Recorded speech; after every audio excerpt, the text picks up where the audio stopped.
প্রিয় কম্বোডিয়ান প্রবাসী ভাইয়েরা, যদি কারো কিডনির সমস্যা থাকে, আপনি এই যে হসপিটালটা, এটা হচ্ছে কিলু 7 নমপেন শহরের। এটা হচ্ছে মুসলিম একটা হসপিটাল ক্লিনিক। আপনি এখানে এসে চিকিৎসা করতে পারেন। আজ থেকে 9 তারিখ থেকে 13 তারিখ পর্যন্ত ফ্রি, যে কোনো সার্জারি ফ্রি। এই যে এখানে আসতে পারেন, এরা সবাই ডাক্তার, সবাই এরা ইংরেজি জানে। এই যে দেখেন, ফ্রি সার্জারি ক্যাম্প আপনার কম্বোডিয়া 2025 9 তারিখ থেকে 13 তারিখ, আজকে 9 তারিখ থেকে 13 তারিখ পর্যন্ত ফ্রি সার্জারি। অপারেশন করবে, কোনো টাকা লাগবে না।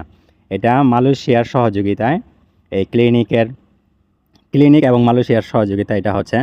যদি কারো সিরিয়াসলি অপারেশন প্রয়োজন হয়, সার্জারি প্রয়োজন হয়, বিশেষ করে কিডনির সমস্যা থাকে, আইসা চিকিৎসা করতে পারেন। এছাড়াও যে কোনো সময় আপনি এখানে এসে চিকিৎসা করতে পারেন। খুবই আন্তরিক, খুবই ভালো এবং ইংরেজি জানে সবাই মোটামুটি। অল্প খরচে আপনি এখানে চিকিৎসা করতে পারবেন।